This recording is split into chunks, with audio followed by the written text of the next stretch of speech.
to Talk Heathen. Today is February 16th, 2020, Season 4, Episode 7. And with us today is Jen Aldrich from the old new ACA show. The old new. GB3. I like that. Yes, old new. I like that. Yeah, how are you doing today? Exhausted. How are you today? Same. Yes. This is going to be a great episode. Yeah, we're running on absolutely nothing today. You flew in yesterday. I flew in at 10:55 yesterday, changed. By 12 o'clock, you were here. I was here, did GB3, hung out, got back to where I was staying, get a phone call. Hey, do you want to do the nonprofits tonight? So then I had to come back across town and come and film nonprofits last night, go to bed, and then come back here. And you guys were up till like 11:30. Yeah, we were here till like 11:30 last night. Yeah, so she basically hasn't left the studio. I might as well just move in at this point. So. Awesome. Okay, so we have got a couple lines open. We are taking theist callers first, so if you're a theist and you want to talk to us, don't be scared. We're not going to bite. We're too tired to yell today. Too hard. But yeah, call in. That number is 512-686-0279. And just a couple of announcements before we get started today. Yeah. We are a 501c3 nonprofit, which means that we rely on donations to keep the shows running, not just this one, but every other show that you know and love out of the ACA. So if you like what you see, we've got a Patreon. That's patreon.com/talkheathen to me, and that should be in the description and in the lower third eventually. Yeah, if you donate there, then everything that you donate there goes straight back into the ACA and helps fund everything. Yes. And we will be thanking the top 5 patrons about 2/3 of the way through the show. So if you'd like your name read on air, then you've still got time to donate because we refreshed the page right before. Conversations are happening on Discord throughout and after the show, and you can join that by using the invite tiny.cc/ACA Discord. Jump on there. There are a lot of really awesome people over there. We have a great community. The Discord community is amazing. It's popping. I have popped in at 9 in the morning. I've popped in at 3 in the morning. There's always somebody there to talk to. Yeah. Always. 100%. Atheist Vanguard, as always, is on at 3, so make sure to stick around and check that out. And that's it for me. Anything you wanted to say before we jump in? Jen started a YouTube channel. Oh, Jen did start a YouTube channel. That's real quick. Jen decided, much to the pushing of her child, to get back on YouTube. She started her own YouTube channel. So if you search The Atheist Wine Down, W-I-N-E, down. Okay. Because it's no secret, Jen loves her wine. I was going to say, fitting. Very fitting for me. It's a little bit different. I'm not the greatest philosopher or debater. So instead, we're going to talk about topics in the news, current events, pop culture, social justice issues, and the guests that we have on. Instead of doing your regular, when did you convert? Why did you get involved in the movement? Right. We're going to pick a topic from your favorite influencers to talk about. And this way you can get their views on the people that you like to listen to, on things that matter to you. I take most of my questions from fans. Okay. And things that they'd want to cover on the topic as well. First episode will be released Wednesday, and it will be every Wednesday after that. Wonderful. That is awesome. I also decided to start streaming on Twitch because I'm like, well, if I'm going to play video games, might as well play it with people and be social. Bottom line is, if you want more Jen, you can find more I'm Jen. Everywhere now because I've been forced to be social. All right, let's jump into calls. Yes. Not keep this train waiting any longer. Let's start with Ronique in Nashville, Tennessee. Ooh, Nashville. Yeah. Nashville. I got somebody from where I'm living. Can you hear me okay? Yes. Hello. What can we help you with today? So I just want to say, V, I think you're awesome. I was so glad to be able to talk to you today. Oh, thank you. You're, I think, one of the nicest ones, and so you really helped me on my journey. So I just want to say I'm so glad to talk to you. Awesome. Thank you so much. I'll take it. Yeah, awesome. So what I kind of wanted to talk about was I'm in this weird place where I am not religious anymore. Let me just kind of give you some background. I grew up very, very religious. Parents are still like that. Mm-hmm. I kind of left the church. I was Buddhist for a while, and then I kind of ended up into the metaphysical New Age world. Yep. And Okay. I was really into it, into the channeling, did all that stuff, like into it. And then I kind of had this realization over the past year that basically a lot of it's just, am I allowed to cuss on the show? Oh, by absolutely. all means. So, okay. We wouldn't have Jen on the show. No, if we weren't I wouldn't to be allowed on the show if it wasn't allowed. So you're good. Okay, it makes me feel good.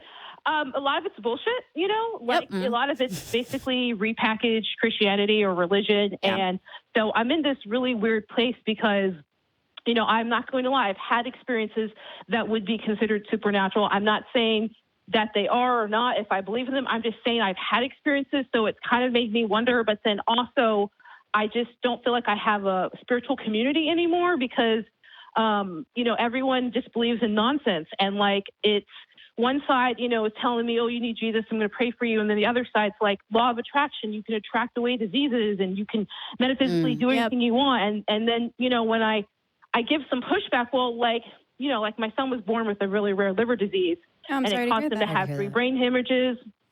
He's doing actually okay, right? But then my Christian friends, oh, he's a miracle child, Yeah. And my metaphysical friends are, oh, he, chose that for himself. And I'm like, why would you Wait, what? choose Wait, hold on, what? to go through?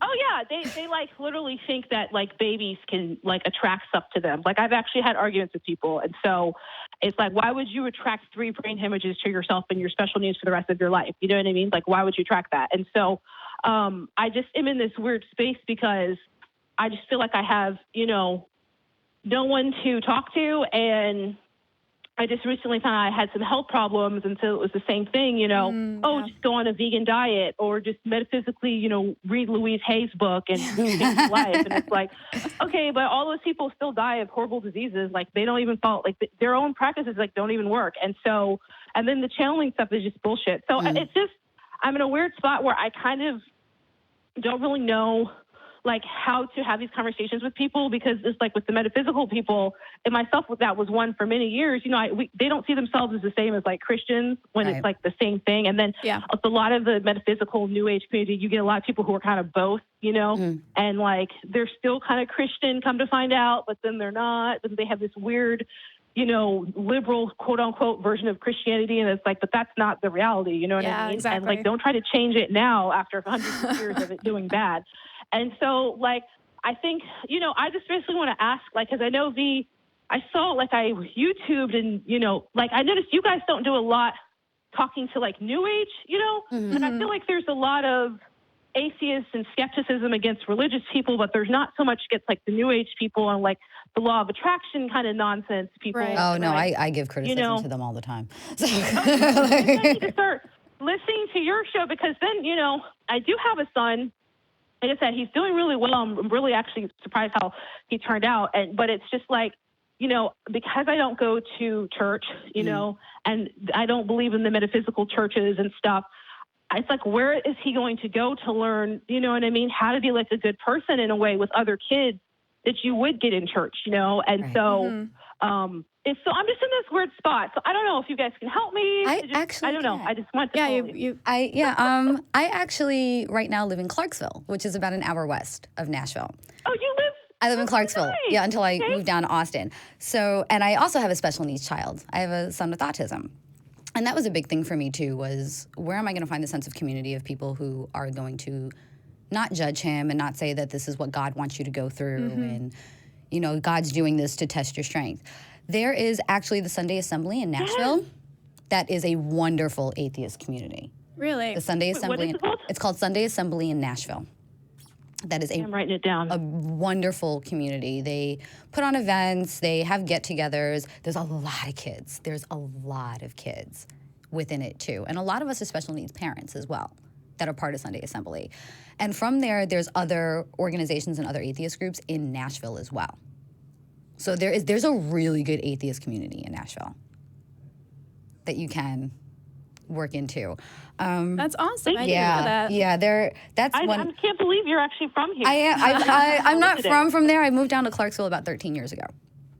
So I've been there for a while. And when I had turned around and said, oh, I'm an atheist, I was actually living in Clarksville, which is ridiculously hard to find. We created a solid atheist community out there because there was a need for it. So I wound up getting involved into the Nashville atheist community.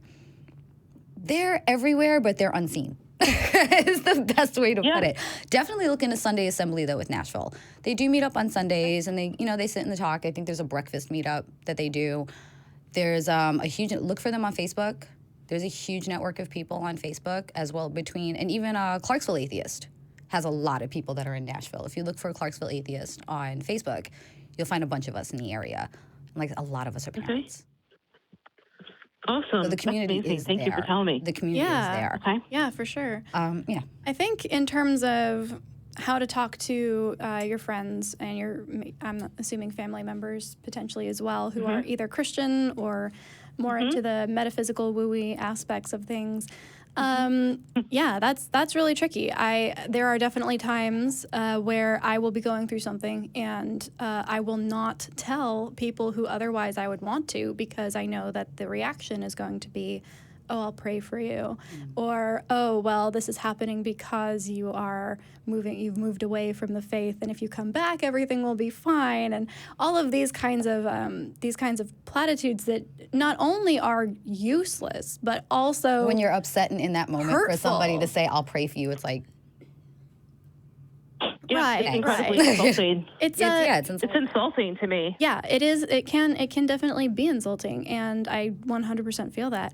I think ultimately it's going to come down to, in addition to, of course, checking out Atheist Assembly or Sunday Assembly in Nashville and Clarksville Atheist, as Jen suggested, it's going to be determining how much you want to let those other people into your life, and sharing only as much as you feel comfortable. Nobody can force you to give more information than you are comfortable with. That is part of maintaining healthy boundaries in terms of, oh, this is something that I don't want to talk about, and that doesn't reflect negatively on you as a person or our relationship necessarily. It just means that this is not a topic that's open for discussion. If anything, it creates a healthier relationship because you're able to express and you're able to communicate with people, hey, this is where I'm comfortable.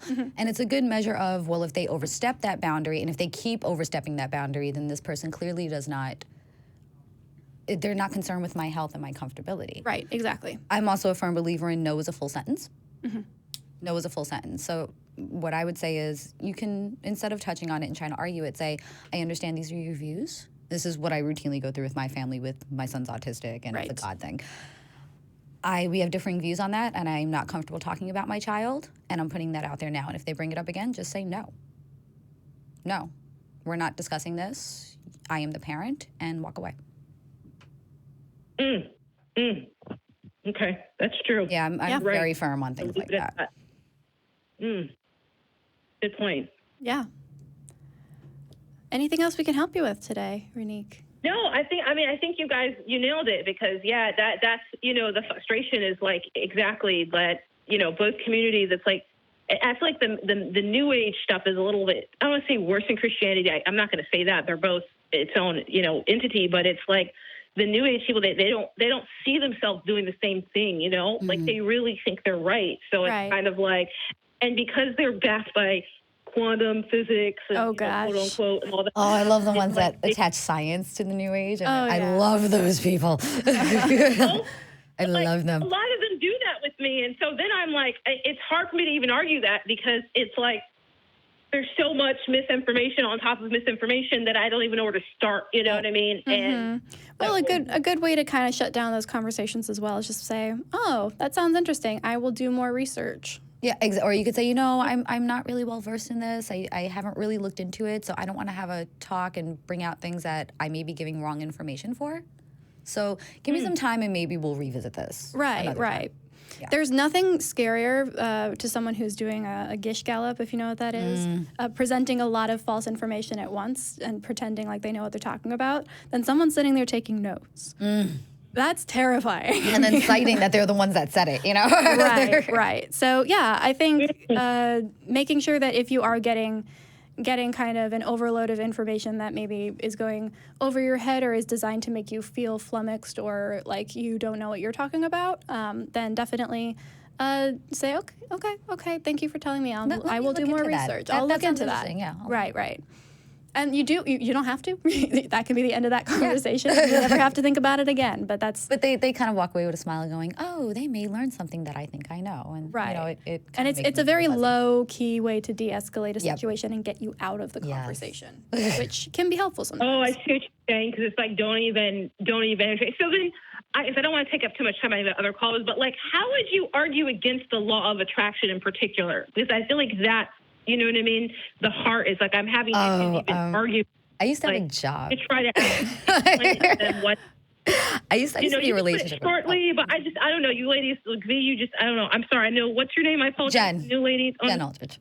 What? Jen, Jen, right? Jen, yeah, sorry, I'm not too familiar with your work. No, But it's I know fine. you I'm brand new to like, the ACA. Get it? It's cool. I used to work as a relationship coach, which was a very interesting job. Wow. Yeah, that was interesting.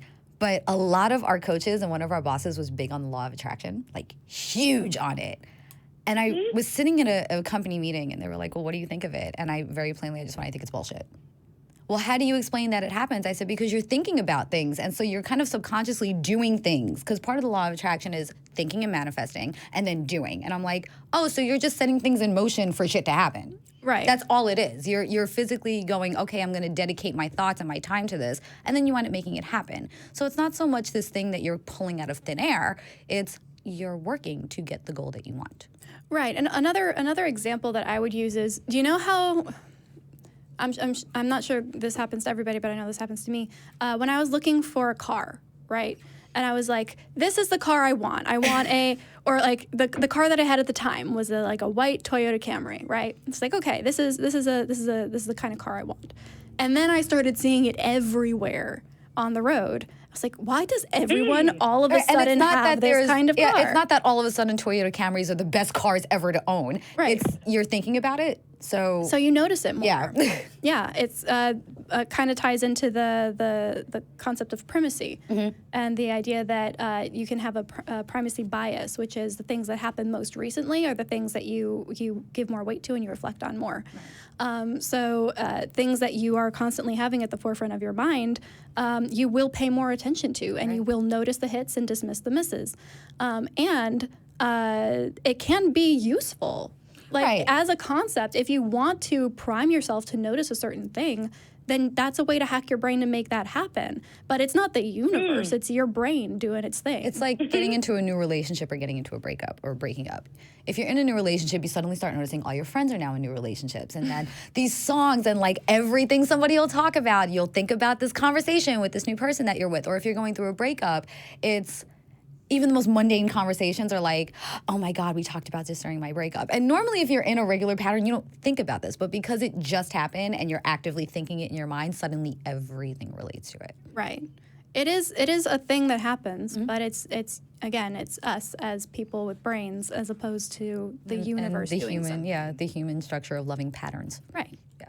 So what I'm kind of learning with the new, being kind of a new atheist, is that it's human consciousness is really all, quote unquote, is your brain, really, right? That's really what all of this is, the driving force. Like when people have their quote unquote, near-death experiences, it's just like your brain kind of shutting it off. It's not like it's an actual universe. So should I be looking more into you know what I mean? Is there any more books about that talk about Ooh, that's your alley. Okay, that's you. That's a really good question. That's you.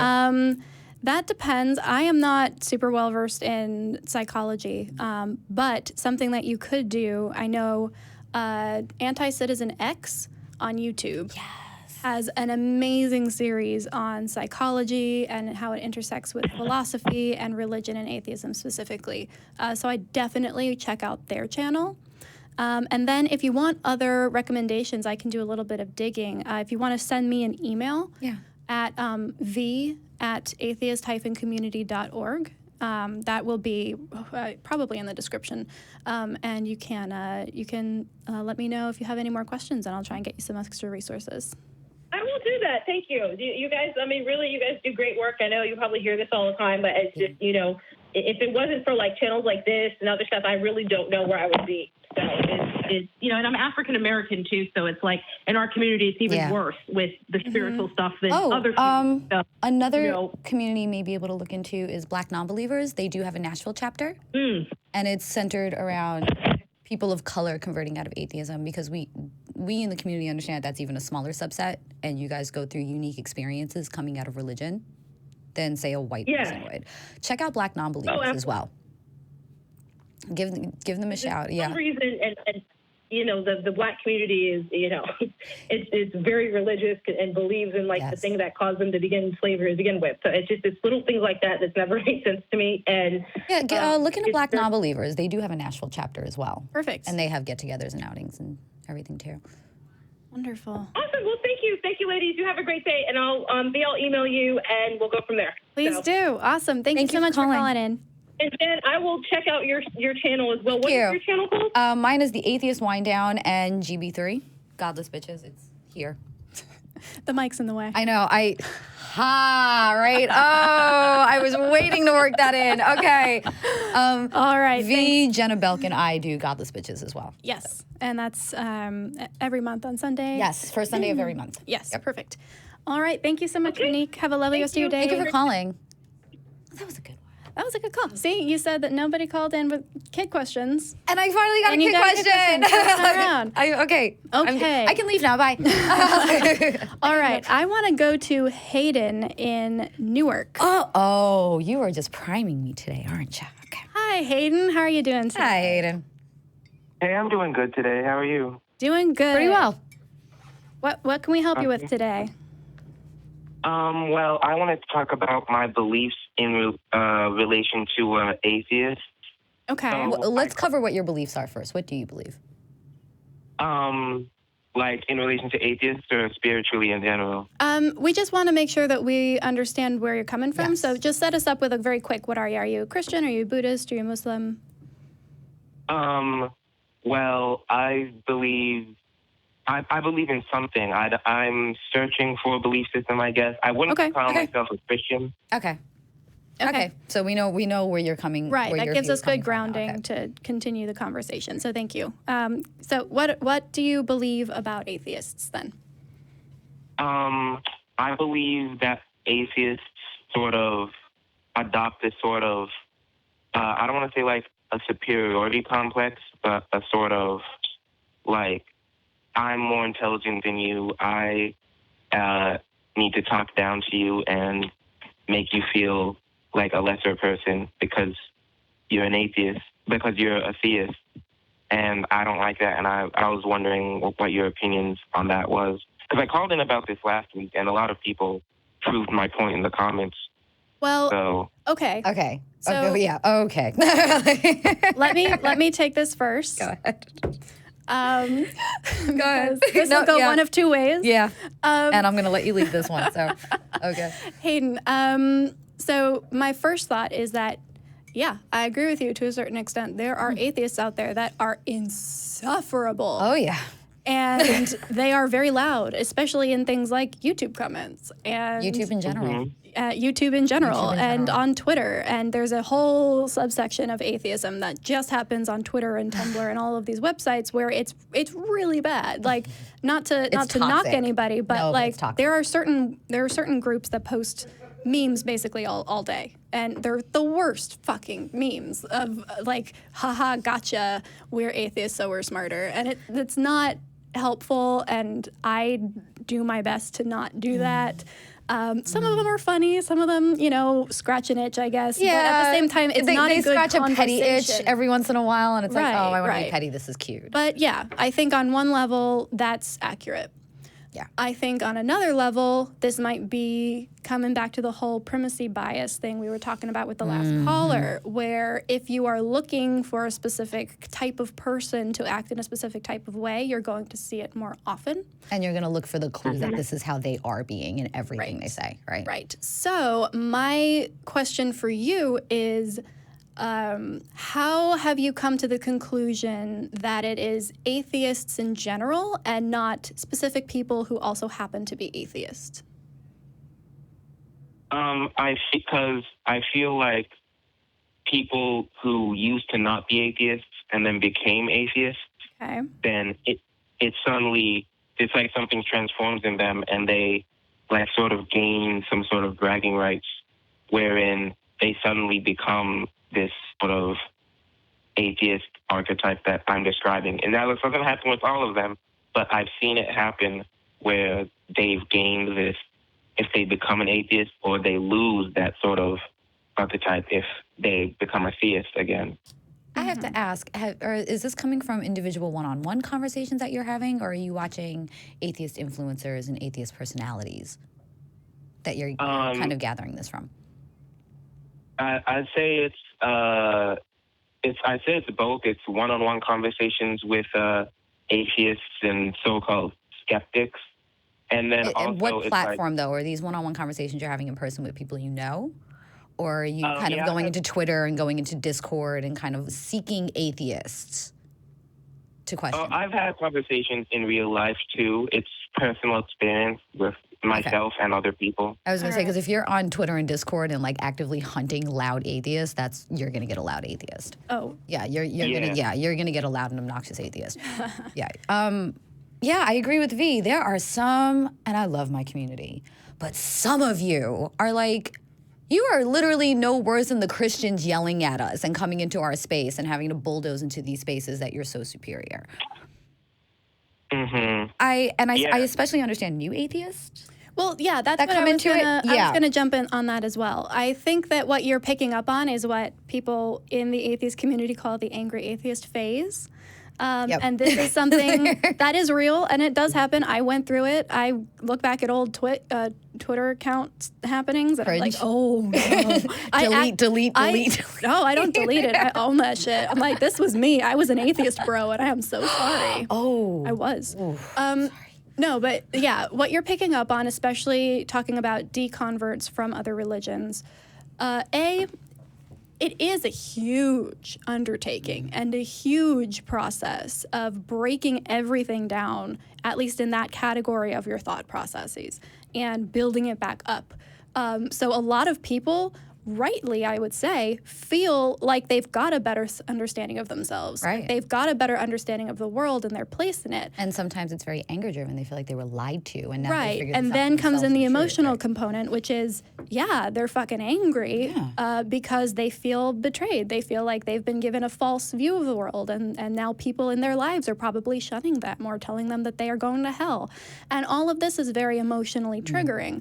So, yes, there is definitely a phase that a lot of people who deconvert and go into atheism go through, that where they are louder, where they are more obnoxious, where they are angrier. And they're very hoity. Right. And they think, oh, I figured everything out. I'm so woke.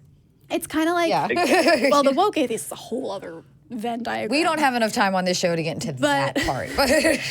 But no, I think you're not imagining things. Like you're spot on. No, they're definitely out there. Right. Yeah. It's just, I think where I would push back the most is assuming that it's just atheists.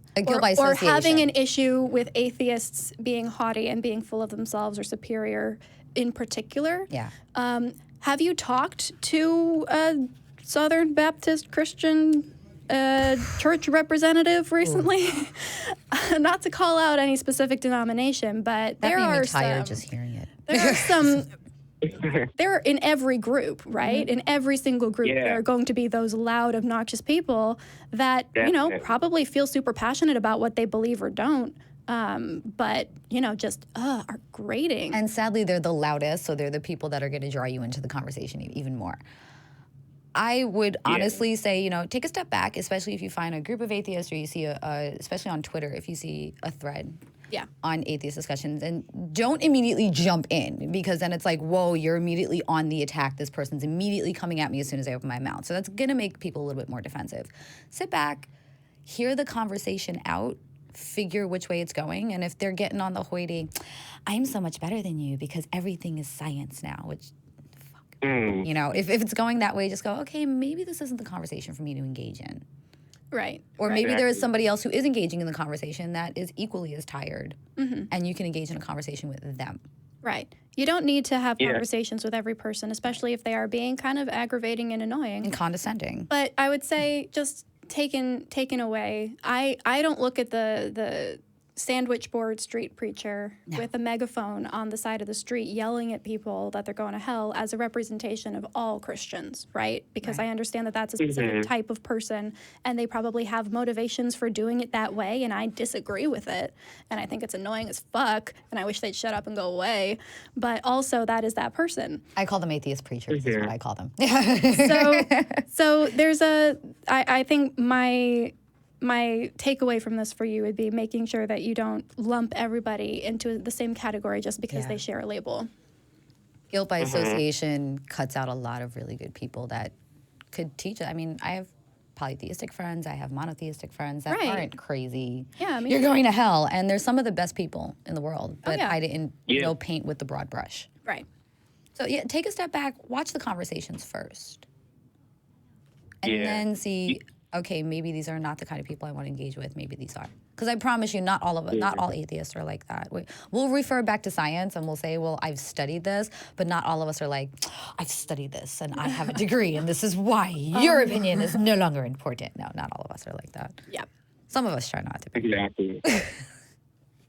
Yeah, I'll be in the YouTube comments replying to all the people who Okay, are gonna YouTube. start coming out with this info. YouTube. I love YouTube. I hate YouTube. Yeah, I make it a point never to respond to any comments. I read all of them. Unless there's like a clarifying, if somebody's I asking read me a all of question. them. Yes. But I watch them. I don't respond. And it actually it keeps me cool, it keeps me calm. Also remember that when you're dealing with social media, you're dealing with people behind a handle. And they feel a little more bold because of that. Right. And they're trying to get comments noticed. They're trying to be addressed. So they may be saying the most shocking things possible just to get noticed. Yeah. Also keep. Yeah, definitely. I would definitely say You'll see me in there. to change the narrative a bit. I would definitely say try to approach people more one-on-one than in a group. It's already a hot topic situation setting. Yeah. Where everyone's already on. Mm-hmm. Yeah. Yeah, awesome. Yeah, I would definitely agree with that. Yeah, I would see me in there. I'll be BlueCat1K as my username. So Okay. and Well, we'll be reading. Yeah, not responding, but we'll be Not reading. responding. All right. We'll be reading. Thanks so much, Hayden. Thanks, Okay. Hayden. Thank you so much. Bye. I think another thing that I was going to touch on and decided against it, at least on the phone call, was the concept that humility and a lack of asserting oneself is considered to be a good thing in many religions, especially the ones that are dominant Right. here. So it might not even be But there that can also they're be a being counter more to that, especially with gendered men. And what I like to coin toxic masculinity, to where if you are empathetic and you are humble and you admit, I don't know this, you're weak. So it becomes this raging battleground. Well, right, because nobody has the pinpoint on exactly what makes somebody a weak or a strong Right. person. But when an atheist, when somebody, I know for me, I became a lot more outspoken. I'm here on a fucking YouTube show. This would never have been possible even in my own head as a Christian, Right. because I was told that kind of presentation and that kind of being out there and speaking for myself was not okay. So if somebody that you know is no longer a Christian and they have deconverted, part of that newfound what you would call superiority might actually just be a healthy sense of self-worth and that they discovering may be for the first overcorrecting, time. right? They may be overcorrecting because they feel like they can use Right, their voice, so exactly. they want to. It's like a kid with a new toy. I'm going to play with this toy until mommy tells me it doesn't have batteries and it broke, and they don't make batteries anymore. And I think we all got into that when we were atheists. I can speak now, and Oh yeah, you So have to I'm speak on all the things. So I'm not going to fucking shut up. Yeah, you have to talk on all the things. All right, let's go to Jeron in San Antonio. Jeron, is that how you pronounce your name? Hello. I'm Jaron with Ion Solar. Wait, I'm not trying to sell you solar right now. Okay. So the reason I'm calling is because I believe in God, Okay. but I don't think he exists. Okay. Are we Like, talking my exist in the heart physical wants sense to or the believe spiritual in sense? God, but my mind says, no, it doesn't. Okay. Mm-hmm. Is there a specific God that you believe in, or just the concept of a God in general? The Mormon God, the LDS. Ooh. Okay. Oh, this is a big one. Okay. I know all the stories. Okay. I know how, Mm-hmm. Joseph Smith married a child. I know how they didn't have blacks in their church. I know how the Joseph Smith translated a book wrong. Yeah. Mormon's a hell of a story, man. That's a hell of a story. It's It yeah. really is. All right. So you say it's kind of a mix right now. You're feeling, I think, a lot of cognitive dissonance. So right now, your head's telling you one thing, your emotions, maybe the part of you that is holding on to the indoctrination, is telling you another thing. What can we help you with? Can we help you? Are you looking for? Are you looking to be pushed one way or the other? Right. Do you just want to? Do You want to talk about the proofs for your God? I go to where the evidence leads, and I guess I really hope for it to be true a lot, because the ones I love, everything. And that was going to be my next question. Is it when you're questioning your beliefs, do you feel in your heart that I want this to be true because it makes me happy to believe it's true, or do I want it to be true because I feel guilty that I don't believe in it? I don't feel guilty that I don't believe in it. That's good. That's cool. That's good. I really don't. Okay. I live a wonderful life. I love to have the hardest things in life. That's my goal. And are there specific aspects that you're having a hard time letting go of, or is it just the idea in general? The idea in general, mostly because my family it's everything, as I said before, and Have you discussed this with your family at all? Yeah, I do. Okay, and how do they feel about it? Well, they obviously believe much differently than me, and it's really weird, but I say, like, I believe it, but then I don't think that the God exists to them as well. And it's like, just, they're really supportive. That's excellent. That is especially true for them. Yeah. That's excellent. That's so wonderful. Can I ask, because I'm hearing a little bit of a duality here, and I'd like to see if this is something that I'm picking up on correctly. Because on the one hand, you said you follow the evidence where it leads, right? And you're following the evidence. But it also sounds like you're going where your family is. And you're using family and where they are kind of as that guide to where you can go. So is that, do you think that those are compatible, or do you think that maybe one is better than the other? I think that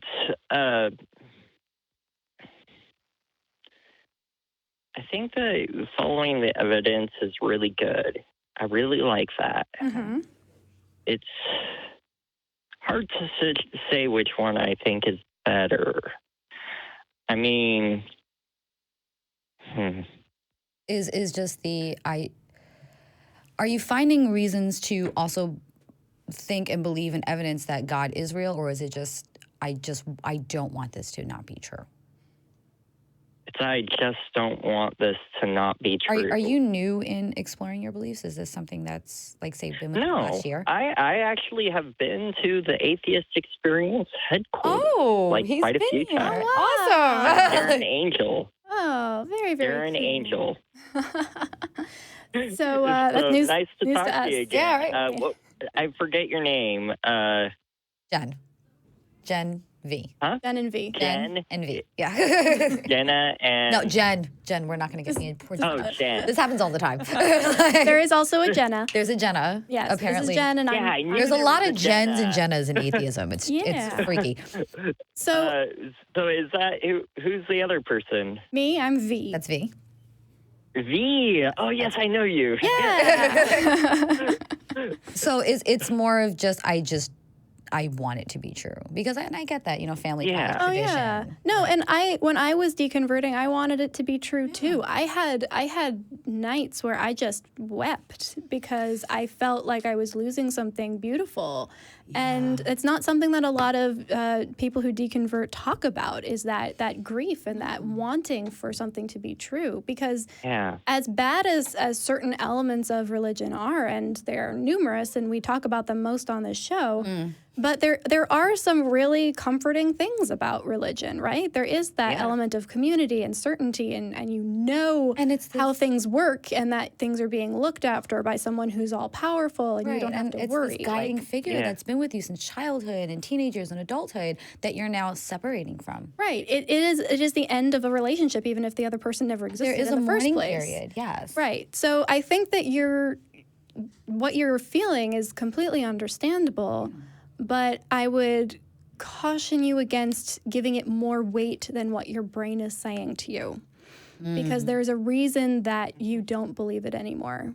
Can you give me an example of something that maybe started convincing you that this wasn't real? Well, there's a lot of things. Just mainly the concept of a God is hard for me to understand. And there is one thing that really is interesting to me, though, from the Mormon faith. Mm-hmm. The Book of Mormon, according to what is it? Like typography, it is written by more than just one person, and it doesn't appear to be Joseph Smith who wrote it by typography. Okay. That's what we use to figure out who wrote a document. Who wrote what? Who wrote, right. Is by typography, and it doesn't point to Joseph Smith It's for not some adding up, reason. yeah. Right. Which is really interesting. Well, I mean, it's pretty much But- expected if you look at it from, the point of view that this was a creation of a group of people. I was raised Catholic, so Yeah, I mean, that's my thought. I'm like, Right. everyone well, believes in then rights.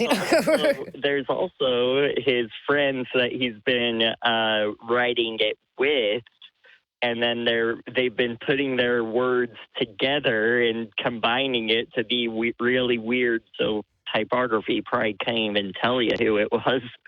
when it comes to weighing, though, I can get I have anxiety, so I can get lost in my head endlessly, and it doesn't go anywhere. And I'm just working myself up. And what I like to do when I come down to a decision of should I go this way or that way, I write it out.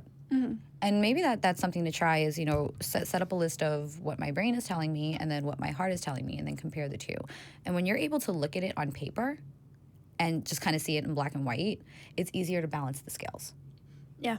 List making. I'm down for that. List making. Yeah, it's easier to rationalize because you're not getting sidetracked off with the Right. trying to run the list in your head and then the other list comes in. Right. There's also this might be a dumb thing to bring up, but there isn't really a head and a heart, right? The thing that your heart is telling you is also your brain. Yeah, definitely. So it's your just emotions. it's and your brain brain fighting with itself right now, and that's always uncomfortable. Yeah. But I think you're on the right track, and I think that calling into the show kind of shows that you're on the right track. The fact that you've been here shows you're seeking real answers. So I would say. Well, I love the challenge. That's good. That's usually how it starts. Yeah. That's usually how it starts. Oh, yeah.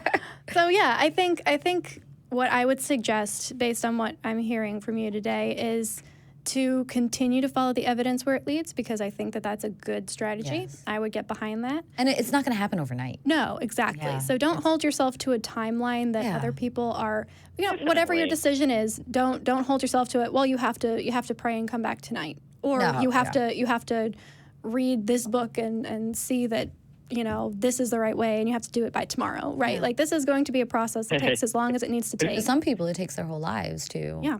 sort it out and work through it. Yeah. But I can speak from experience and let you know that it does get easier Yes. as you start following that evidence and as you start really making those decisions to incorporate certain facts and certain truths into your worldview.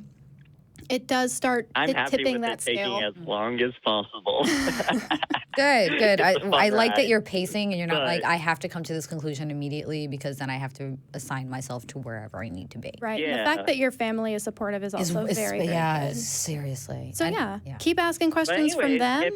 if you're ever thinking of LDS heaven, it's actually a really cool thing, kind of. LDS It's heaven like confuses the hell instead out of me. of there actually being a hell, it's more like you are where you want to be.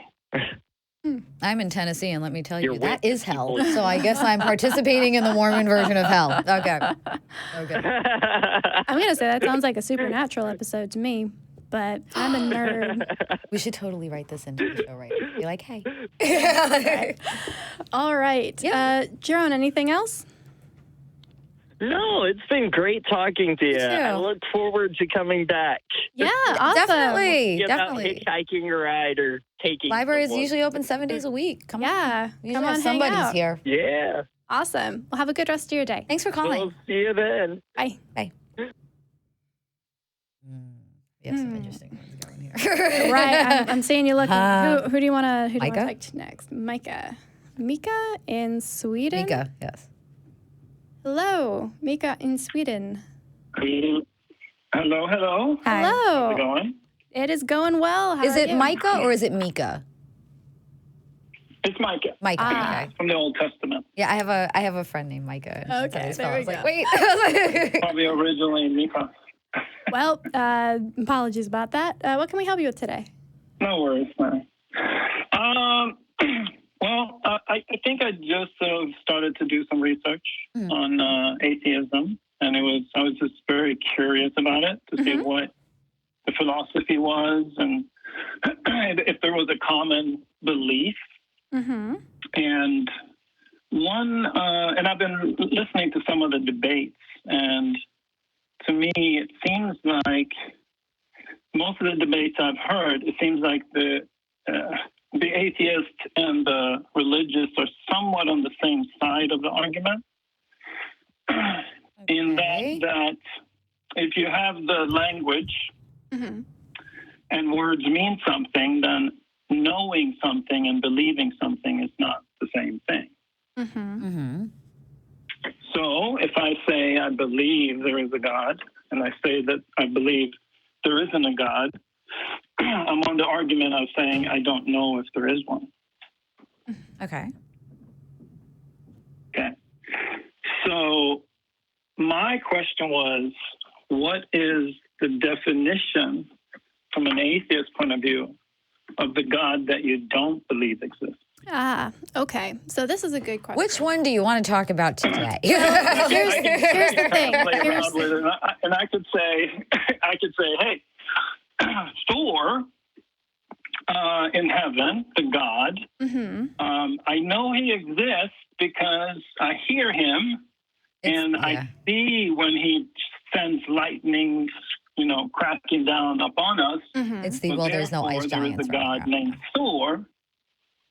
What's that? It's the, well, there's no ice giants running around, so they said, I think it was Odin. So, yeah. Yeah. So Said they clearly clearly Odin ice is giants. real. Right. Yeah, so clearly Odin is real. Right. Odin was Thor's. Odin was Thor's dad, I think. Right. Yeah. So, okay. Yeah. So I like this question. It's something that I've gotten a couple of times. And I would say it depends because, so I initially used to be a Christian, right? And I believed in a very specific God. And then I did some research and some thinking and had some shifts happen in my life. And, 10 dozen different things happened. And I realized that I no longer believed in that specific God. And then I started looking for other gods, other versions of God, other religions, other things that I could call God, because in my head there was that hole, right? And it was like, okay, something needs to fit here. Something needs to fit into this thing that is now vacant. And so I started doing research into other religions. I played around in different religions for a little while. And I realized that I did not believe in any version of any God that I found so far. And so that is when I decided to call myself an atheist, because so far, no matter what religion they're from or what they are attributed to do, there is not a God concept or a God character that is convincing to me yet. And I'm not saying that there never will be. That's why I'm on the show. I want to hear if there is a convincing one. But for me right now, so far, every single person with their own definition of God can come to me and tell me about that God, and I have not yet been convinced by them. Okay. So when you said to yourself, okay, I haven't found in any of these religions that there is a God that I can believe in, did you at the same time also sort of say that when I die, I die? That was actually a different conversation that I had to have with myself, because for a very long time, I was walking around with some preconceived notions left over from Christianity that I just didn't I didn't realize were holdovers. So I didn't believe death in God. was the one for you. Well, yeah. So for a long time, I was like, okay, when I was still a Christian, I stopped believing in hell. So when I was a Christian, I was like, okay, hell no longer exists. And then that kind of got me onto the there's no God track. And then after I called myself an atheist and started, like you, watching debates, doing some research, reading some books, I started thinking about things like the soul, right? And the concept of substance dualism and whether or not there is something outside of our physical bodies and a supernatural realm and all of this. And so all of that sort of came afterwards. And I'm sure there are still things that I need to deconstruct and figure out where I stand on them. But for right now, thinking about death and the soul and the afterlife actually happened after I became an atheist, because for me, those two things aren't directly connected. And there are a lot of atheists out there who do believe in an afterlife and do believe in a soul because, again, they're not directly correlated.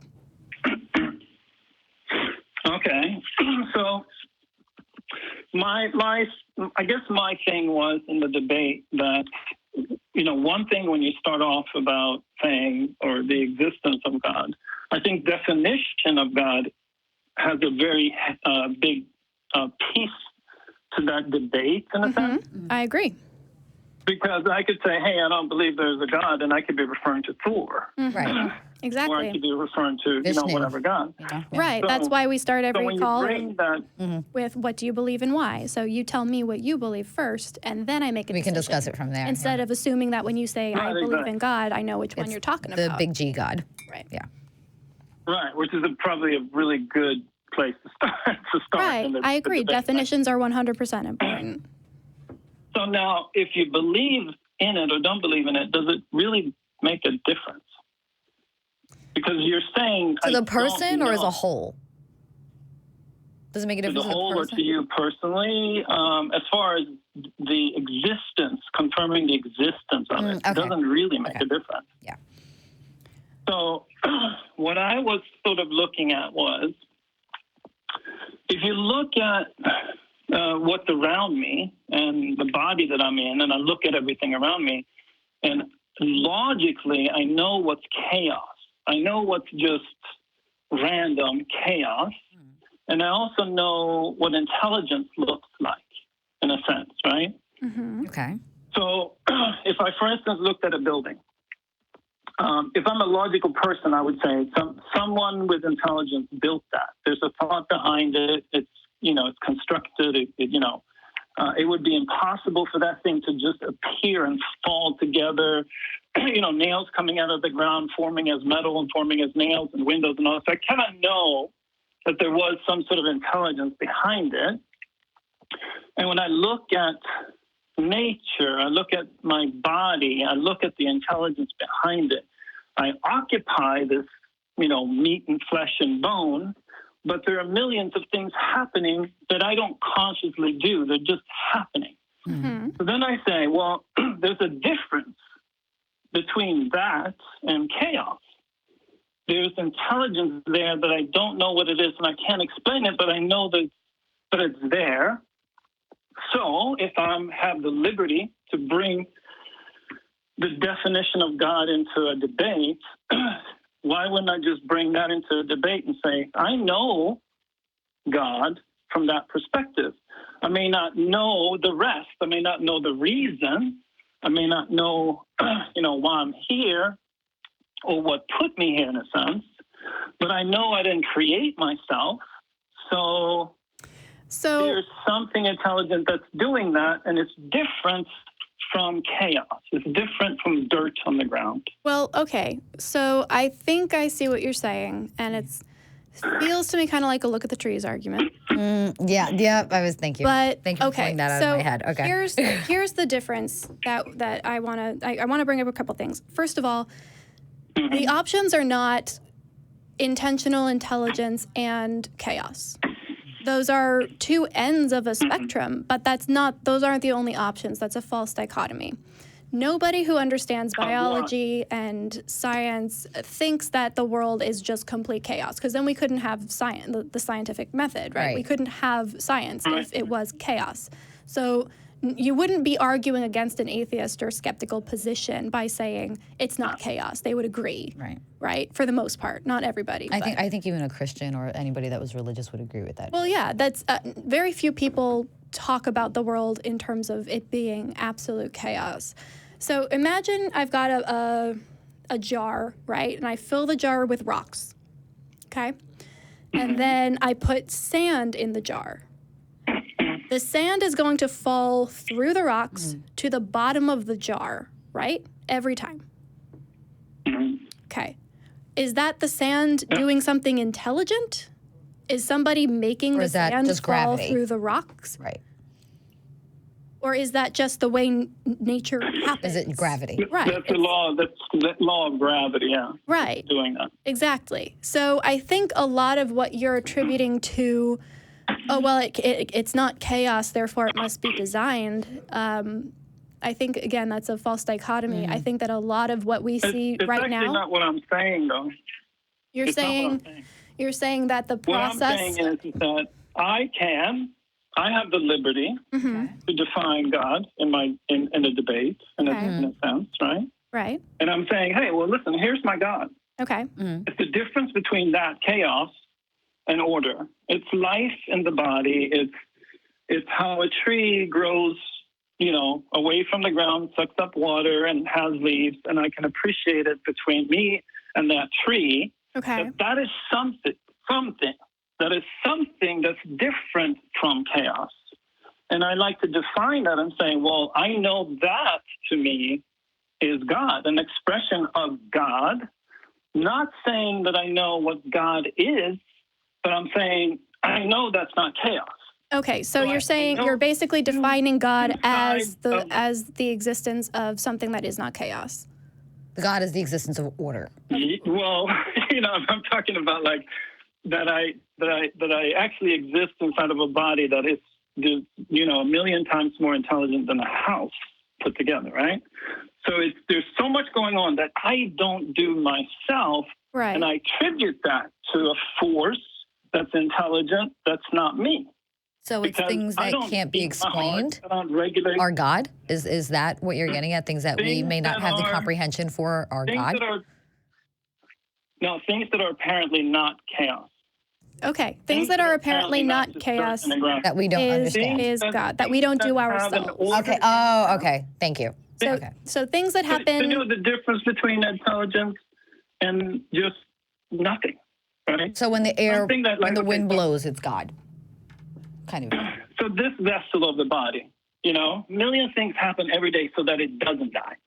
Bacteria are killed, the temperature is regulated. There's all these things that are going on that I say is something, and it's not me, and that something I can attribute to what I would define as a God. Well, not that it's something sitting on top of here and saying, here's how things are going to go.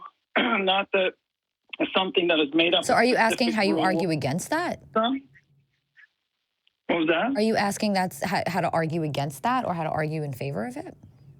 So you're saying that... No, I'm saying that how does an atheist recognize that force, which is obviously there and very apparent, and it's very apparent it's not you yourself doing it. You did not put your body together. No, but my parents did. Do you know how babies are made? My parents got together one night and created me. There's science behind the things that we don't do consciously.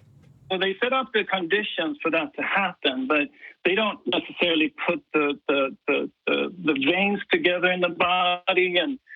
No, the way your body or any other mammal's body is biologically designed to grow life. Just like if we put a seed in the ground, the way that the soil is biologically put together nurtures the seed and out comes the tree. You would say that's not chaos, though, right? Right, but nobody here is arguing that chaos is an option. No, this is a set of processes that creates a life.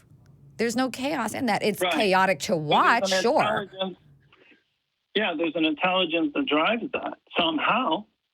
It's not just, falling together, random nothingness. There's a force behind that. It's called nature. It's called nature. It's called biology. It's called science. It's called how species are composed and remain fertile so that they can continue their species to survive.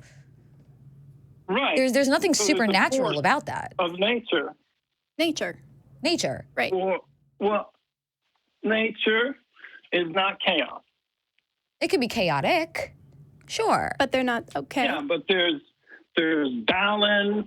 There's you appreciating a flower. There's all kinds of relationships and things that are just not whatever in front of you. Who's saying that it's just whatever, though? Who's saying that there's not a description or a reason why things happen a certain way that they do? It's not chaos, and it's not an unknown force. We know what creates a human being. We've studied this. We've proven it. Right, we so can map the biological processes. Okay, so how is it that I could not call that God and say, well, okay. I know God? There's all right. proof. So that is a good question. Okay. In that's good. Yeah. Right. Thank you. There we go. That is the question we need to get to.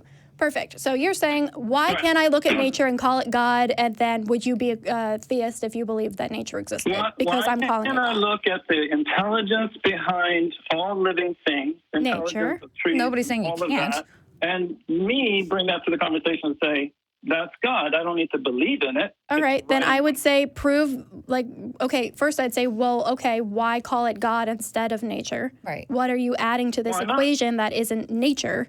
And then we could talk about what you're adding to it and then determine whether or not it's convincing to me. And whether or not you have the burden of proof to carry that nature is God. Right. Yeah, because it's an obvious intelligent force that's working in all of these things that has a shape and a form and a function that all happens. So there's this thing that I don't do, because if I say there's nothing above me or outside or out there, then I think that shouldn't exist. Well, or how did I come to exist? You came to exist because when a man loves a woman very much, or maybe not, or maybe they just find each other attractive for an hour. Okay, so look, I think right now what we're doing, I think it's very pertinent that we're going circular. Started talking about definitions, because right now what we're doing is we're having a breakdown in the way that we're using words. Yes. And I think that you're using words in a certain way and we're using words in a certain way. And it's going to get only more muddled from here if we don't address that right off the bat. Thank you. So, first, one thing I do want to bring up, because you've said this a couple times, is that you aren't doing the things that are happening in your body. You are doing those things because it's your body and your body is you. And just because you're not consciously aware of it, the rest of your brain is making sure that your body is doing the things it's supposed to be doing. So the things that you don't understand that are going on in your body, just because you aren't thinking about them in the moment, doesn't mean that you aren't also doing those things. It's just that your brain has learned how to do that without you having to think about it. To tell it consciously to do it. Right. The brain. The brain. Well, think of it like this. I touch V. I'm talking and I'm very handsy and I just do this. Because I didn't tell myself, hey, hand, go touch V, does that mean I didn't touch V? Well, you know. Does that mean that myself didn't physically touch V because I didn't tell my brain, hey, that's touch that? kind of a brain function, but you never learned how to metabolize food. That was always there before you could speak. Okay, so then who metabolizes the food? Is that not me digesting my own food? Oh, who digests your food? I'm saying there's an intelligent force in all. I don't have that kind of money to pay people to do that. Okay. Is not chaos. All right. So it sounds like what you're arguing. I'm saying I'm defining that as a God force. You're defining it as nature. So I'm saying, well, if I can bring the definition of God into the conversation, then I can easily say that's God. Oh, you can say that, sure. You can say whatever you want. But you're trying to convince us of this right now, and it's not doing a good job. No. So where do we go from here? Now we're at a stalemate. Right, because it sounds like what you're doing is using the God of the gaps fallacy right now.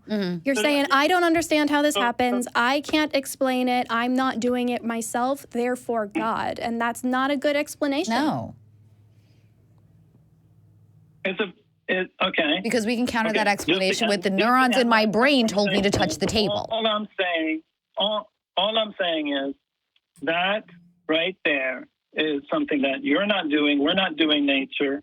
It's unexplainable, right? We can't. No, but it's not. It's not All unexplainable. right, wait, let's take the human aspect out of it. The wind blows outside. I have no reason to want to control the wind blowing outside. In fact, it messes up my hair and I can't friggin' stand when it happens. That's not God to me. That's the jet stream saying, hey, I'm going to float over here. This isn't God. This is a nature thing that happens so that we can carry air across the planet to breathe it. Life. I'm talking about life. Wait, why are we talking only about life, though? Why are we talking? Well, you need that breeze for life. You need that air for life. You need the rain. You need the sun for life. Are we talking about just human life or bacteria or what? Are we talking about plants? I'm talking about, life. So if you have life, then you breathe, your heart's beating. No, that's not going on inside of I'm pretty sure the tree in the backyard is alive, but that doesn't have a heartbeat. right. Bacteria is alive, but they don't breathe. Right. No, I was saying that you do, but I was saying the tree also does. The tree has a heartbeat? And I'm calling that life force God. You're calling the tree or the heart? God, wait, I'm confused here. Is my heart God? Do you know if you die, Right. your body's gonna lay there. It has no life in it. Mm-hmm. Right. So then what happens to God when there's no life in it? It starts to deteriorate. God dead? It becomes dirt. Mm-hmm. No, that's just a function of God. So if you look into quantum physics and everything, we're determining now that we don't even have matter around us. They're waves and their energy, right? So when we dissect everything around us, it's not even really there. We're using our senses to perceive the 3D world. So the energy that we're perceiving with our senses, sight, hearing, touch, feel, are very limited in perceiving the world around us. And we confirm that now Okay. that we're looking into the nucleus of atoms and everything. And when they're looking to find what's actually matter, they can't even find it because sometimes the particle becomes a wave and sometimes the wave becomes a particle. Micah. So our limited There's the aneurysm. Micah. There it is. Reality. Micah. So here's where I have a problem. You are admitting that there are things we don't know, right? You're admitting that we only perceive things with 3 dimensions, when there are more dimensions. You're admitting a whole lot right now. So my question is, why the hell do you think that that's God? What about the I don't know translates to God? And I think we asked this about 10 minutes ago before my brain exploded into an aneurysm with this. Okay. Very simple. Because I'm not doing it, something's doing it. Therefore, that can easily be my definition. And that's great. And that's your definition. That's fantastic that that's your definition. However, I have actual scientific proof and studies and basis that is telling me there is nothing supernatural about my hand touching a table or the breeze outside or the acorn in the ground. Why does it have to be supernatural? You're defining What do it you as think God. God is? Is it not supernatural? If there is something, if there is a being that cannot be explained by nature, hence supernatural, why does it have to be an outside force? Why can't it just be the way things are there are biological processes? Why can't it be a sperm and an egg? Poof, a spine. Why can't this be this way? Notice I didn't say heartbeat. Because you're saying that there isn't something outside of you. No, we're not. Are you kidding me? I'm looking at a whole audience outside of me right now. Hi. No, okay. I'm talking when it comes to your life. No, here's the problem, Micah. I think what you're doing is you have an idea of what we believe in your head, and you're telling us that we believe in chaos. You're telling us that we don't believe in anything outside of ourselves for some reason. And you're making a whole lot of claims about us and our beliefs. And what we've been doing this whole time is trying to figure out what you believe and giving you the benefit of that doubt and letting you explain yourself. So we need to move on to other callers. We do, yeah. And we're going to do that. I just wanted to say, if you want to call back and actually talk to us about what we believe and why, and actually get to know us as people and as atheists. And not make assumptions that we have no idea what the world outside of us is. We would be happy to talk to you again. Have a good rest of your day. Thanks. Okay. You're so much nicer about that than other hosts. That's why. How about let's get angry again and talk to Sebastian. Let's get angry again. Let's prep this. All right, Sebastian in Chile. That should have been coffee in that cup this morning. Okay. Sebastian, can you hear us? Hi, Jen. Hi, B. Hi, Sebastian. How are you? Lovely sound quality, by the way. Thank you. Yeah. Oh, thank you. I'm calling from my computer a million miles away. All right. Well, sounds like you're in the next room. So what can we help you with today? Yeah, you're not going to get angry with me, Oh, good. Okay. Perfect. I think. So I'm here to tell a story about praying and how it helped me and how it can help some atheists and some non-believers also. All right. It also makes me non-believer. Okay. Okay. Okay. So I am an atheist a long time ago. But in that time, I took 4 years ago, I took a trip to the Amazon, to Peru, specifically. Beautiful. It's a bucket list. Yeah, amazing. Especially the jungle is kind of amazing. So there I went to the Amazons and I took a DMT, which is called. Ooh, that basically is ayahuasca and stuff. Okay. No. Okay, so for putting you in a little bit of context, I was there approximately a month. I took it 5 times. That is absolutely awesome, by the way. Yeah, so I was lucky. You should be careful. Oh, yeah. Try, okay? Right. It can, if you take too much, you can literally go mad or... So you took the DMT and then 5 times over a course of a month in the Amazon. Okay. Yeah. All right. So how did prayer factor in? Right. So every experience was quite different. Okay. So it was small doses, very controlled with very good people that support me and stuff. And it was an experience of self-awareness and inspiration and introspection. Right. So if you know how DMT works, it brought up the subconscious. It brought up like the bad and the good, and it makes you realize very deep stuff. You know? Yeah, it's good for some deep thinking. Oh, we actually did an episode on secular sexuality the other week about mushrooms and psychedelics used in therapy. Yes. Mushroom, yeah. That was, awesome. So, okay.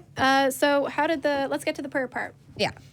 Right. So one of these nights was very strong, very dark, kind of trip, very, very dark. So I start feeling like a dark energy for sorts. That's what my mind was telling me. Okay. For me, this was absolutely real, for my mind at least. So I felt very dark, like a heaviness on my body. So I couldn't sit. I couldn't stay awake. I couldn't be in any position. You know, everything was uncomfortable. I feel heavy, and I start freaking out. It was like, oh my God, this is the devil. You know, maybe someone could think about it. Absolutely, is the devil or. So how did prayer come into play with this if you're an atheist that normally doesn't pray? It comes. So, of course, my mind said, okay, I will go to God, you know, maybe this is a good thing. And I say, okay, I will pray. Maybe that will help to bring God, maybe. Okay. And I say, I start praying. So I'm Catholic. I was raised Catholic. Okay. So we have these things that there were the rosarios. Yes, right. Rosaries. Yeah. Yep. Yeah. Okay. Those are a staple of my childhood. Yes, I remember those. Okay, so you start praying, and it's like, I don't know, 20 prayers that you have to say in a row. Right. For penance. And it's very hypnotic and very, very. It calms you down. Absolutely calms you down. Yeah, the repetitiveness absolutely would. Sure. Absolutely, it's like hypnotic. It's like the best word I can say to that. So for me, it's like, like mantras. It can be confused with anything. Basically, it's like a tool to makes you calm down. Okay. Right. So are you saying this is how prayer can help, even for an atheist? Yes, absolutely. Okay. But you are not appealing to God. It's just what you were told. So would that be considered praying? I would consider that kind of more talking myself down. Absolutely, it's the like same an thing. internal monologue kind of thing. Yeah. Exactly. It's like praying is something we learn, right? Absolutely. So right. to calm us down, it's very primal. It's very primitive. It could be anything, So invent yourself like a song if you want, and talk to you. Sure, but I don't know how a lot of atheists would feel labeling it as prayer. Well, no, I think... Well, you can put it at the name you want, Right. I think that's the point. The point here is that for you specifically, because of the way you were raised and because of the cultural exposures that you had to concepts like the devil and God, when you had a bad trip, your brain interpreted that as the devil being in the room. And when you needed to get out of that bad trip, you did something that made a lot of sense, which was call on the concept of God that you had in your brain to, dispel that badness. No, not God. It's just right. Well, it's more of just an activity. I remember growing up Catholic. Everything, if you ever went through a bad time, pray about it. God's gonna get you through it. They'll comfort you. So your mind is in an altered state at this point. You're on drugs. Your mind's in an altered state. Yes. You're not going to consciously think of the smartest way possible to comfort yourself and survive. Your brain's going to rely on instinct and what it knows. So it makes sense that you would naturally go back to something from childhood that was explained and given to you as comfort when you needed to be by yourself to comfort yourself. That absolutely would make sense to do. Yeah. Yeah. So, for example, if you take a problem and you are stuck with a problem, if you relax and you take a time out of the problem and you think about it, it can solve problems. It can solve the difficult situation where you are. And for me, this explains a lot of miracles, if you can say, but they're not miracles. People assume they're miracles. Okay. Yeah. I was like, whoa, wait a minute. Okay. Yeah, no. Okay. They're not absolutely miracles. No, yeah. I mean, if you want to kind of call it prayer, sure. If you want to call it prayer or a mantra, that's great. I basically call that adult problem solving. It's kind of something we should all do as adults. Right. Yeah, that's it. Yeah. Okay. Wonderful. Thanks for sharing your experience with it. Yeah. That's amazing. And that was great that you had the presence of mind during a bad trip to not freak the hell out in the Amazon and be able to calm yourself down. I'm that was awesome. A rational guy, so that was pretty awesome. Awesome. Well, thank you so much for calling. Thank you so much. Right. Thank you. Thank you. Have a good day. You too. You too. Erin.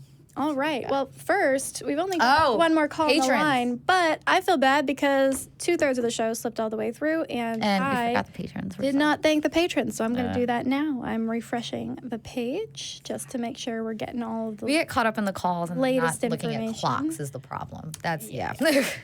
All right. So, top 5 patrons this week are Paul Leah, Charlotte Crum, Desert Heathen, Bethany P., and Cully. And then up alongside Cully, tied for 5th, is Ribao and Kamal. So thank you guys. Oh. Yeah. Kamal's awesome. You guys, our patrons are great, man. We have amazing patrons. It's amazing. Our patrons are fantastic. All right. So we have one more call. Erin in the Eastern U.S. Hello, Erin. How are you doing today? Hi, Erin. Thanks for waiting. Thanks for holding for so long. We appreciate it. Doing pretty well, and I really hope you do get that coffee, Jen. Oh, it's as soon as the show's over, I'm like right in the kitchen. Right. Yeah. So it says your partner believes in some woo shit. Oh, that's fun. Yeah, I don't know if you've ever heard of Carolyn Mace. No, I don't think I have. She is an author. She's put out a couple of best-selling New York Times bestseller books. Unfortunately, anybody can put out a book, really. Yeah. But and have people follow it, unfortunately. Yeah. Yeah. She's coupled herself with I think Dr. Chile, and he has a doctorate and a PhD, so it makes her look legit. It makes her look credible. Right. Yeah. But she's putting out all the stuff about your spiritual journey and spiritual healing, and did you know you can heal yourself? And I mean, that's just some of it, but a lot of that is what my partner's into. I'm just waiting for the term jade eggs to come popping into the term what? Jade eggs. Gwyneth Paltrow's fantastic way of cleansing yourself through your vagina by shoving crystals. Porous ones. Porous crystals, because that's what keeps the gynecologist in business, ladies and gentlemen. So Yeah. I'm just waiting for that at this point. So what kind of stuff are they taking from these books?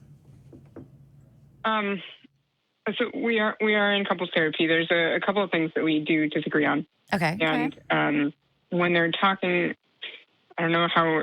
I shouldn't be too explicit, but like they're looking into doing some healing, and that if that delves into the sexual realm, they want to be open to that. Okay. And that's not something that I'm consenting to yet. Okay. But they keep insisting that this is what they feel like they're called to do, and the universe is pointing them in this direction. And we've talked about it, sometimes cordially, sometimes we get a bit heated. Oh yeah, you're talking about your consent and autonomy. Of course it would. Yeah, and like we're in a semi-poly relationship right now. It's not something that I'd like, but we're working through it. Okay. And this I feel is pushing a boundary, and like whenever I'm talking about this stuff, it's there's always like a pause, and then they're trying to argue their point of view, and not like, all right, we'll consent to that. Let's talk about this. Right. Yeah. Okay. I'm afraid of. I've been trying to talk to them from a recent perspective of like, why do you feel this? Like, what other sign have you seen? Are you counting the hits and ignoring the misses? Yeah. Love that you said I fear that. it's pushing them farther away. And not necessarily farther away from us, but like turning them off to a path of reason. The first thing I want to ask, have you brought this up to your couples counselor that this is how they're communicating with you? As far as them kind of avoiding, and you're saying I need more information about this, they can't produce more information, but they're still just trying to hammer in this is what I want, this is what I want, this is what I want to you, even though you've expressed you're not exactly consenting to it. Have you expressed this breakdown in communication to your couples counselor?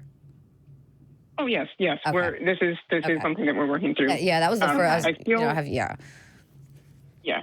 Like, I feel our counselor might be on the side of believing in a little bit of woo, but thankfully they've been staying pretty neutral thus far. Yeah. Okay. Well, at least they're keeping things neutral, which is good. And that's all you can ask for. Yeah, they've been supporting both of us in our views and trying to make each other see the other's point, not necessarily like accepting it and adopting it, but at least understanding where we're coming from. Right. Yeah. Unfortunately, I just can't understand about using the universe for guidance and what a soul is. Right. Absolutely. Right. Now, the issue I have here is I am not an anti-theist. So I find it fine for people to have personal faith as long as it doesn't intrude onto other people. Right. It's now an intrusion. This isn't something that he is solely wanting to believe in and kind of leading his life into. He is now pushing you to make decisions based on his beliefs. And this is where my concern is. Right. And just to clarify, it is a he, correct? Yes. I'm sorry to clarify. It's a they. A they. They. Okay. I'm sorry. I should have clarified. They are. You're totally fine. Thank you. That they are now trying to kind of encroach on you. And this is where my concern is that boundary. I've expressed my. I've since accepted that, yes, we love each other. We always will, but whether or not the marriage can continue. And I've expressed my thought of, and I've told them I'm not comfortable being in a marriage where this is the case. Right. Yes. So they're aware of my position. They're not like pushing me like abusively. They're not going to say it's happening tomorrow, but it's something that they're highly considering. Right. And that's more accurate, I should say. Yeah. I can speak from personal experience about something similar to this. Thankfully, the woo bit wasn't an issue. In play there, yeah. But I was in a 2.5-year relationship with somebody. I was living with them. I moved across the country with them, and they started talking about something they wanted relationship-wise, sexually, that I just could not at the time give. And I kept pushing back and explaining my side, and it felt very much like I was talking to a brick wall where those are your feelings, they're valid, but also this is what I need. And yeah, it wasn't a push. Yes, we're doing this tomorrow, whether you like it or not. But it was that slow working down. slow grinding down of, what I wanted and needed in the relationship. Right. So I feel you very deeply there. That happened with my ex-husband too when it came to Yeah, it's a common thing, and honestly, if handled correctly, it's not a bad thing either, because people realize as they grow and enter into relationships what they do need and what they do like and dislike, and it might change, and that's very, very hard, but expressing what you need from another person is not a bad thing. The concern, like Jen said, comes in where you are not being given the same consideration. So yeah, I empathize with that. Part of me almost wants to ask you to call secular sexuality next week. This would be fantastic. Because this is very much along the same lines of what I talk about with my co-host Christy, who is a sex therapist. So if you would like to call back, we can definitely let those calls. I think know. Christy would be amazing. No, Christy would be great to talk to you about this. So do you think you'd be interested in calling or back? at some other point? Yeah, the Secular Sexuality airs live on Thursday evenings at 7 p.m. Central. Yeah, if you're Eastern, it would be 8 o'clock. Right, and her. you oh, that's right, you're Eastern, you guys. I'm so that still would be, Central. They're Eastern. Right. That would be 8 p.m. for you, and it's the same number as this one. Yeah, I think you and Christy would. I guess real quick before we end, I didn't know if you had as in hearing what I've been saying. Is there any other like realms of conversation you can think of to address that wouldn't be as, I guess, confrontational, that would try to make them see? Right. I think at this point, it's difficult to enter into a conversation that's already been happening for a while because there's already that baggage of previous conversations. What I used to do, me and my ex-husband clashed a lot with this. And he's very, no, I want you to hear it now and I want you to agree to it right now. He's that kind of person. And the way I would diffuse it is, hey, I'm having a hard time seeing where you're coming from because we may be kind of emotionally charged in this. Can you take a break and write out what exactly it is you're believing in and why you would like to ask for this? What is your reasoning for asking for this, and why do you feel this is fulfilling? And that gives both of you time to cool off, and it also gives them the time to sort out all these rapid fire, but this is what I want, and they're saying no. It gives them time to sort out those rapid fire thoughts and put them into something that you can both actually read and go over. And go, instead of saying, well, this and that and this and that, you can go line by line and say, okay, well, you say you feel this. Can you explain to me why you feel this? And you can take chunks of it at a time to sit and discuss with them. That's actually a really good idea for any relationship that is even semi-open or semi-poly, especially. That level of communication. Something that we talk about, again, on secular sexuality is the concept of radar. Which is it comes from the Multi-Amory podcast, which is something you might want to check out. That is and that's every week you get together with your significant other, whichever one you want, and you have a conversation with them about everything that went down on the week. What did they do? What do they want? What do they need for you from next week? And you guys just have that touch base that this is how I'm feeling. I felt jealous this week, or this week was really amazing. I liked when you did this, or I disliked when you did that.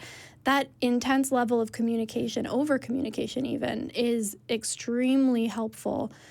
Even all of this this pressure aside, if there's any kind of polyamory, and even monogamous relationships require this too. It's, I would say for both, and I've had it in both situations, especially with the touch base with your partners once a week. Again, write them down because you don't want to forget something and then have it harbor on you. And you're like, well, we're going to touch base this week so that we can give each one of our partners equal time. I want to make sure I'm covering everything. Write down your thoughts. And it helps to write them down and not just spew them out as they're coming to you. Write it out, look at it, and say, okay, can this be communicated in a different way that may be less confrontational, a little more diffusing? Yeah. Especially in polyamory. My strong points, unfortunately, it's not one of my partner's strong points. Right. Well, that's something that you guys can work on together if that's something you want to pursue. And I hope so. I hope that things maybe get a little bit less tense. And if you do want to call secular sexuality, I won't be on next week, but I know that Christy. Oh, that's right. Christy would be amazing to talk to about this. Christy knows how to break this down. Yeah. That's Thursday at 8 p.m. Sounds enticing. Yeah. Well, hopefully we hear back from you. That'd be great. Thanks, Erin. Thanks for calling. Yeah. Best of luck. Best of luck. And thank you guys for all the volunteering you do, and the crew in the back and everybody. Yes, our crew. ACA has been amazing. Thank you so much for calling. Thank you so much. Thanks. Thank you. All right. Well, we are out of calls. We're out of calls. I'm thinking we may want to hop into the Discord after this for a little bit. I'm always down for the Discord. I just don't like Yeah. typing in it because there's like way too much for my ADHD to There's handle. too much happening. It's just there's like 85 channels and I'm like, I don't know where to go. I'm just not going to do it. Okay. It's like walking into a mall and being like, wait, I know there's somewhere in here. Where And, the and fuck? every store is a store that you would like. There's not even like the bad jewelry kiosk. So like, they're everything all is something you like. and pretzels is what you're saying. Oh, now I want pretzel bites with the cheese. Now, Okay. coffee. What do you do? All right. I did have a quick announcement before we do all the post-show wrap-up. I am going to be in Portland, Oregon this coming week. Super excited. On the 23rd, I believe. The 22nd, this coming Saturday from 7 p.m. to 9 p.m. Pacific time, I will be at the Horse Breath Pub. Oh. And I'll be doing a little meet and greet. And I know some people are coming out to hang out and get a beer and just talk. So if you're in the And let me Portland, tell you, Oregon V is area, amazing to sit down, have a beer with, and talk. Thanks, Jen. Amazing, too. It's going to be fun. And even if you don't get to talk to me for too long, there are going to be other people there in your area who think the same way. You can make new friends. It'll be great. If you're interested in doing that, I'll be blasting that out on my various so social much media. fun. I am so excited to sounds meet so people. exciting. And to be in Portland again. I miss Portland so much. Not to say that Austin's terrible. Austin's wonderful. Austin but is amazing. Portland has its own. Portland is just Portland. It has the world's largest independent bookstore, so sorry, can't compete. Sorry, no. All right, so before we head out, let's give some love to the crew cam in the back. Woo! Look at those amazing people back there. Without them, none of this happens at all. Literally, we've tried and went, nope, we can't do this. All right, I know Mark isn't in the seat today. Mark is but let's see if we can get some love rings up in here. Yes, let's get some love rings up. Woo! Thank you. Yes, Mark is taking a much needed break and a much you. deserved break. I shouldn't say needed, much deserved. Much break. deserved. Yeah. All right, these love rings go out to everybody in the audience today. Thank you all for coming out here. It's a pretty full house today. That's exciting. Thank you guys for coming out. Woo. Thank you so much for coming out. Of course. Jen. I mean, you know, if I'm here, put me in the If you're here, you're here. I'm here. You're not here. just here. You're No, alive. I'm literally living in the studio. I have my sleeping bag is tucked behind here. This is just, This is just squats here. That's fine. I just squat here. All right. And thank you for having me. Oh God, Seriously. thank you. I Thank love doing you. shows with you. This is always fun. So, guys, for those of you who don't believe, we are your community. We're here for you. Yeah. We understand that it's going to be hard sometimes. We understand that sometimes you might want to keep believing because it's easier or because your family believes, and that cognitive dissonance can suck. But no matter where you are in that process of deconverting or of coming to the realization that you are a skeptic, There is a community here for every phase that you're at. And there are communities in other places as well. So Yes. get in touch with us and we'll point you in the right direction. I have a tendency to know where all these little obscure kind of groups are. So just email us. I'll pull one out. Yeah, we got your back. Yeah.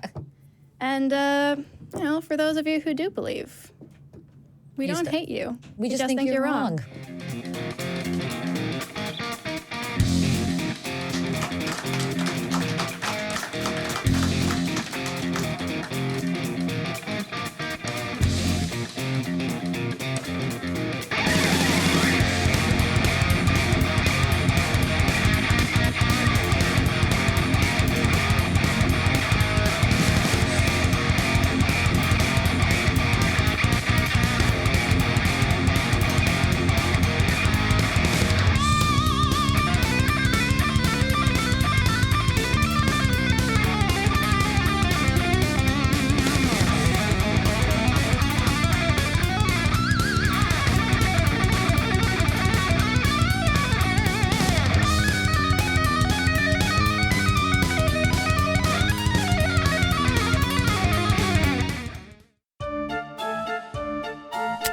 What are we doing, man?